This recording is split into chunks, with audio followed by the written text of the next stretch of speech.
America Israel का Iran के साथ जो युद्ध चल रहा है उसका इम्पैक्ट केवल पेट्रोलियम पदार्थ पर ही नहीं पड़ा है, बल्कि जो खाद्य पदार्थ है उन पर भी इसका असर पड़ रहा है। खास तौर पर जो चावल का अगर हम व्यापार देखें और भारत से जो चावल एक्सपोर्ट होता है खास तौर पर मिडल ईस्ट में, उस पर काफ़ी ज़्यादा प्रभाव पड़ा है, क्योंकि समुद्र का रास्ता है वो इस समय ब्लॉक है और इसी वजह से जो चावल का एक्सपोर्ट है वो एक तरीके से रुक सा गया है।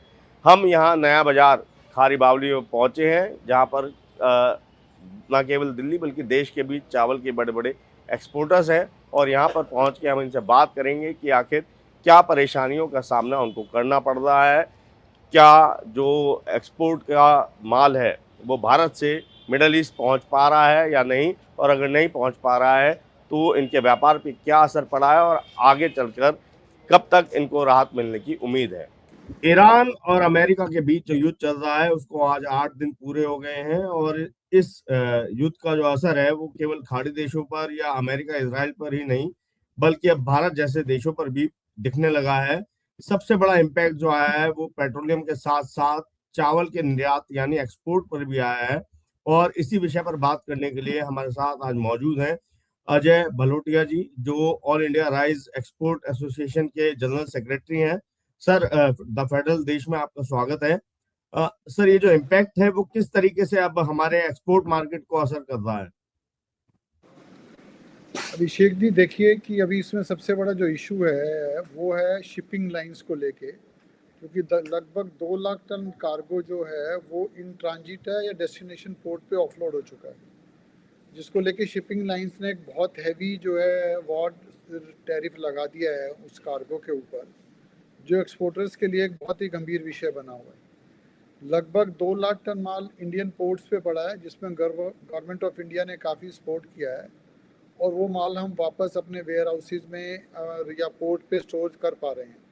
लेकिन जो ट्रांजिट में है डेफिनेटली वो एक बहुत बड़ा सेटबैक है इंडस्ट्री के लिए, और काफ़ी कोशिश की जा रही है कि शिपिंग लाइंस वो वार सरचार्ज के नाम पे इंडियन एक्सपोर्टर से पैसा ना लें, लेकिन उसको रोकना भी पॉसिबल नहीं हो पा रहा है, क्योंकि ये सब प्राइवेट कंपनीज हैं और गवर्नमेंट उनसे कोई लीगली ज़्यादा फाइट नहीं कर सकती है। फिर भी एमओसी और हमारी फैसिलिटी एजेंसी एपीडा ने काफ़ी कोशिश की जा रही है कि उस पे से कैसे जो है एक जो अनएक्सपेक्टेड खर्चा एक्सपोर्टर के ऊपर आ गया उससे कैसे बचाया जा सकता है या उसको कम किया जा सकता है।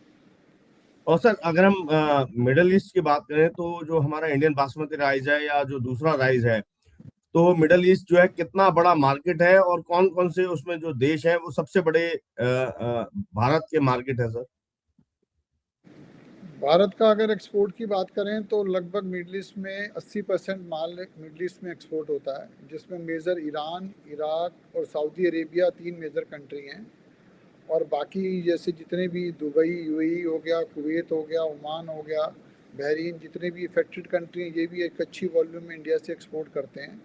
तो नो डाउट कि मिडल ईस्ट की इस वॉर से सभी कंट्रीज़ में एक्सपोर्ट होने वाले चावल के ऊपर असर है। नई शिपमेंट जानी रुक गई हैं, नए ऑर्डर आने रुक गए हैं, और जो गई हुई है उसमें काफ़ी डिस्प्यूट्स हैं। और सर, अभी कितना माल जो है अटका होगा हमारे एक्सपोर्टर्स का, कुछ उसका आंकड़ा है आपके पास कि कितनी क्वांटिटी होगी सर माल की? बताया ना, 2 लाख टन माल अभी इंडियन पोर्ट्स पे है जो मिडल ईस्ट में जाने के लिए रेडी था, और 2 लाख टन सी पे या डेस्टिनेशन पोर्ट पे, मान लो ईरान पोर्ट पे ऑफलोड हो गया है लेकिन अभी उसका कोई वाल वारिस नहीं है। तो इस तरीके से 2 लाख टन माल सी या पोर्ट डेस्टिनेशन पोर्ट पे और 2 लाख टन इंडियन पोर्ट्स पे। तो यानी कुल मिला के सर 4 लाख टन माल हम बोल सकते हैं जो फंसा हुआ है इस समय। 4 लाख, जिसकी वैल्यू तो सर, लगभग तीन इसमें हजार करोड़ क्या उम्मीद आपको आगे नजर आ रही है? क्या आने वाले दिनों में कुछ राहत की उम्मीद आपको नजर आती है सर? अब ये वॉर का मोटिव ही सब डिसाइड करेगा। हमारे अकॉर्डिंग या जितने भी एक्सपर्ट्स थे, वॉर बंद हो जाना चाहिए था, लेकिन अभी तक ये हुआ नहीं है। अगर ये वॉर लंबा चलता है तो डेफिनेटली इंडियन बासमती इंडस्ट्री को काफ़ी बड़ा नुकसान होगा, लेकिन ये अगर 1-2 दिन के अंदर अंदर बंद हो जाता है तो ये नुकसान की भरपाई कहीं ना कहीं से हो जाएगी। बहुत बहुत शुक्रिया सर, द फेडरल देश से बात करने के लिए। Thank you sir. Okay, thank you.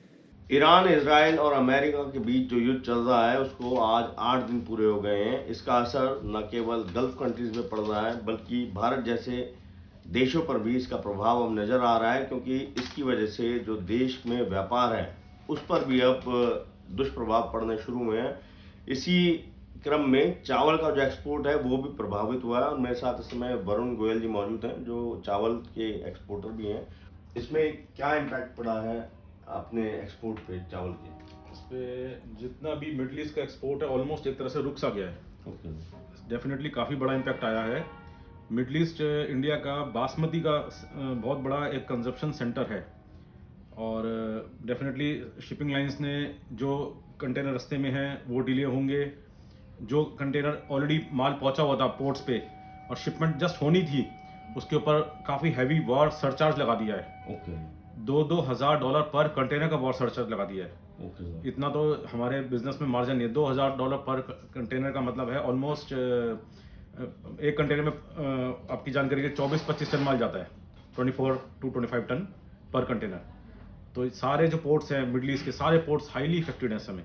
Iran बहुत बड़ी मार्केट है हमारी, ऑलमोस्ट ईरान की जो शिपमेंट्स हैं वो रुक गई है, तो इससे पेमेंट सर्कल भी रुकेगा, और उसके चलते डिस्ट्रेस सेलिंग हो रही है मार्केट में। जो ईरान माल जा रहा था या वॉर से पहले जो रेट्स थे वो काफ़ी एकदम काफ़ी गिर गए हैं राइस के लोकल मार्केट में। Okay sir. यस। और सर इसमें जो स्टेट ऑफ हॉर्मुज है उससे जैसे पेट्रोल या कच्चे तेल का तो एक इम्पैक्ट आ ही रहा है, क्या वही रास्ता चावलों के लिए भी है या कोई अलग? बिल्कुल बिल्कुल बिल्कुल। जो कंट्री आप अगर थोड़ा सा नक्शा देखेंगे, जो कंट्री ऊपर है, इराक है, कुवैत है, वो तो वहीं से ही जाएगा, कार्गो वहीं से ही जाएगा।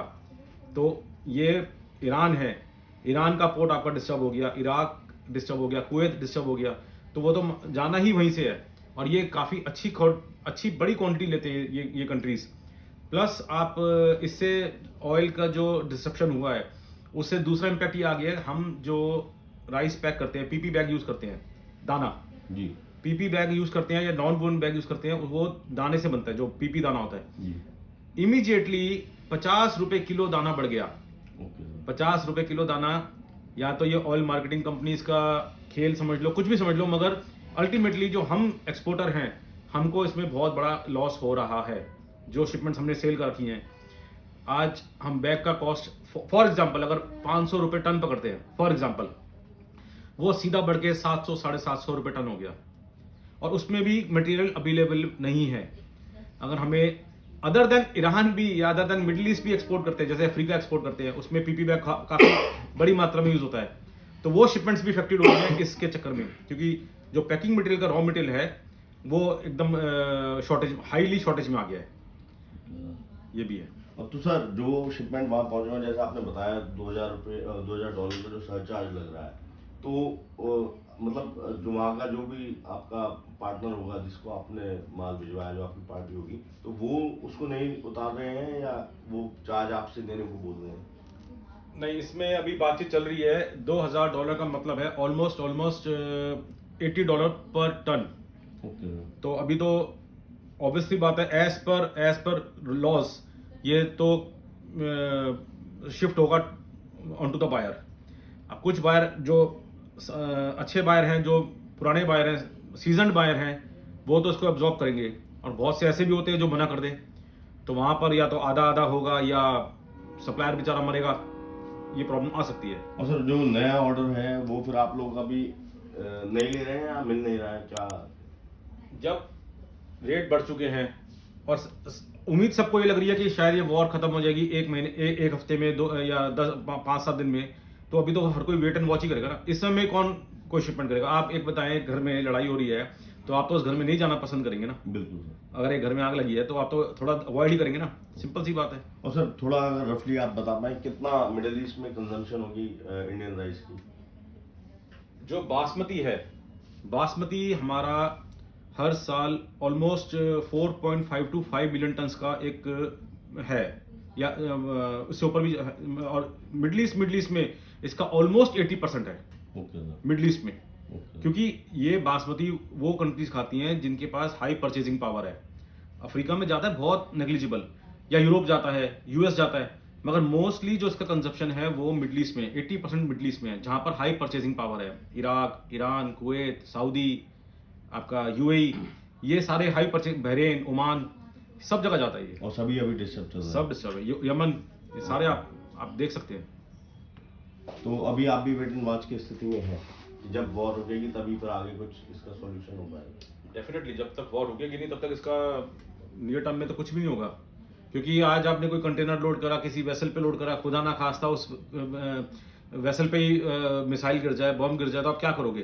क्योंकि आपको इस समय वॉर चल रही है, तो आपको इसका इंश्योरेंस में फिर आपको बहुत सारी दिक्कतें आएंगी, वो भी एक इशू है। और अभी तो है, अभी तो चैलेंजेस हैं, काफ़ी चैलेंजेस हैं, जब तक ये वॉर थोड़ी सी सबड्यूट नहीं, मतलब ख़त्म नहीं होती तो। Thank you sir. तो ये आपने सुना कि जो वॉर है उसका इम्पैक्ट सिर्फ पेट्रोलियम प्रोडक्ट्स पे ही नहीं है, बल्कि चावल जैसा जो खाद्य पदार्थ है उस पर भी एक बड़ा इम्पैक्ट आया है, और खासतौर पे इससे इंडियन जो एक्सपोर्ट मार्केट है उस पर दुष्प्रभाव पड़ा है, उस पर वॉर सरचार्ज लगाया जा रहा है। इसके अलावा जो नया ऑर्डर है वो अभी होल्ड पे है, और प्लस जो माल रास्ते में है वो भी रुका हुआ है। तो अभी वेट एंड वॉच की स्थिति है, जब वॉर शांत होगी उसके बाद ही जो इंडियन एक्सपोर्टर्स हैं राइस के, उनको कुछ राहत मिलने की उम्मीद है।